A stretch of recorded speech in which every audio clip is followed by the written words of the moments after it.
Matt, such a frustrating afternoon for your team. What's your reaction? I don't think it was a great game of football, to be honest.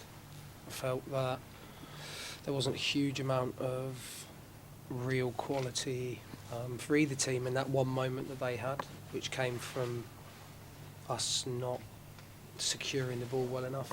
Ultimately, wins then the game. So, look, we should have been a 0-0 today. We probably didn't create, or definitely didn't create as much as we wanted. We changed formation, looking for different ways in which we can impose ourselves. But if I look at probably the last couple of games that we've had here, we've created more opportunities than that. We didn't look like that today.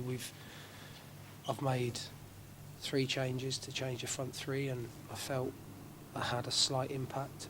But we still weren't, when we got into that final third, our decision making probably wasn't as good as it has been. And ultimately, what should be a 0-0, through one lapse of concentration, everybody is now extremely deflated when you lose a game of football, especially at home, because what we have done in the last couple of games is really got after the opposition. We tried to do that today, all the players tried to do that, but it's decision making in the final third which has cost us today.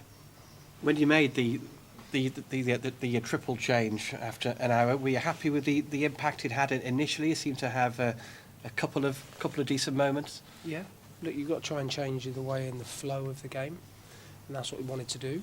So when you've got players of that quality that you can use, that we haven't been in a position to utilise, then you have to utilise them. But the defenders have defended for their lives apart from one moment today, and that moment shouldn't occur, and I shouldn't be stood here now talking to you about a defeat. Look, I understand football is a game of emotions, and there's a lot of frustrations around the stadium. No problems, but we are at this moment, in a period where results are tough for us in terms of today with the league. But just spoken to the players in there's a lot of football still to play this season. There's a lot of points up for grabs. We're still in a decent league position. But I do understand the frustration, and as I'll say to you again, if they want to continue to, the supporters aim their frustration at me, no problems. But one thing I will say is that the players are continuing to give everything. It's just decision making on the football pitch at the moment, if I look at today, isn't good enough. I can't question effort, I can't question application. I thought Mal Benning was excellent today. We've had to put Mal in a different position to try and give us more impetus. We've gone and played with the back 4 today to try and get more players at the top of the pitch. So we're trying everything. We're under no illusions. We need a little bit of help, and hopefully that comes sooner rather than later. Did you anticipate that sort of reaction at the full-time whistle, given how the match ended? We've lost a game of football at home, but let's look at the facts. You lost a game of football at home, and I know that everybody will say that, okay, they're not supposedly one of the bigger teams in the league, but they're in and around the playoffs, and they're in and around the playoffs because you see what they carry at the front of their team. They carry a ruthless streak. So yeah, I understand frustration. I'm a football fan as much as everybody else. I'm also a realist. So you can't do this job if you're not willing to accept criticism, and you can't give yourself a pat on the back when things go well, and then all of a sudden ignore it when things aren't. As I say, I'm a realist. I understand it. There's a certain amount of expectation that you have to carry, but listen, we have to remember where we are, and we're in a dogfight at the moment. So the players, when we go to Peterborough, I want them to be free. I've asked we give the players freedom, and we didn't play well enough out from the back today. I wanted Marco, when he got it in his hands, for us to play a bit more, because when you play against a team that have the strengths that Stevenage have, what you can't do is you can't continue to go back to front. So we tried to get that message on, but ultimately the players make decisions on the pitch, and they live and die by them. So look, it's a difficult one today, very, very tough for us to take.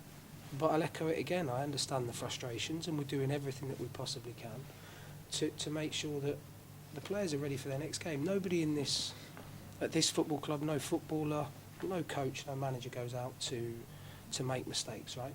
You have to accept that when players go onto a football pitch, they will make mistakes. It's part and parcel of the game. I made hundreds of them in my career. And, I did all right, in my career. So, listen, at the moment, it's tough because we are on the back of a disappointing result today. But we shouldn't lose that game. And, okay, I could stand here and be brutally honest with you and probably say that we didn't create enough to win it. But we shouldn't be talking about a 1-0 loss at home. And in terms of recruitment, I know you're going to get this question a lot at the moment. Anything likely to happen before next weekend at the Peterborough game, do you feel? Look, I hope so. I really hope so because we need it. We really need it. So one thing I do know is that it's not for lack of effort, it's not for lack of trying. It's just we need almost that domino effect because the window's been quite quiet as a whole. I don't feel there's been a huge amount of movement with even outside of our football club. There will be a domino effect, but listen, we are doing everything that we possibly can within our means to secure the players that we want. It's taking a little bit longer than everyone wants. That'll be myself, Mickey, the chairman, and also the supporters, and also, ironically, our players, because we still got injuries, which is, a problem that everybody has. But we've got to keep believing that we will get the players in this month that we want, that can help to add to the group, to make a difference, because we need it. Are you closer to deciding what's going to happen with Tom Bloxon, whether he's going to stay or whether he might go out on loan again? Yeah, he's trained the last couple of days and done really well, so it's a conversation that we've got scheduled for this evening because he couldn't have played even if we wanted him to today because his loan doesn't end until tomorrow. It's look, Tom wants to play football, we want him to play football. Can he and will he add to us? He definitely can do. But we have to do what's right for us, we have to do what's right for Tom. And that's a decision that will be undertaken in probably the next couple of days, probably in 48 hours. There is clearly a lot of frustration around the football club at the moment. What would be your message for Shrewsbury Town supporters tonight? I think continue supporting the players. Look, football's never as easy as you expect it to be and you want it to be. It's part and parcel of the job. Football is ruled by raw emotion. The supporters who pay their money want to see their team play well and give everything they've got. They saw a group of players give everything they've got today. Did they see them play as well as they can do? No, they didn't. So there's going to be frustrations, and if they want to aim that frustration at me, fine. I've said it before, I said it after Burton. Stick with the players, because they're the ones that need their support. I understand that I will take the brunt of it. You have to have broad shoulders to do this job. If everything in life was easy, then everyone would stand here and want to do this job and accept criticism. It's not. So I'm a realist, I understand that. But football can turn very quickly. Now, the most important thing for our supporters is to continue supporting the players, but I have to tell you that I understand their frustration. They're not alone. I echo their frustrations because I see a group of players that can perform more consistently, and it's my job, alongside the coaches, to make sure that we do that.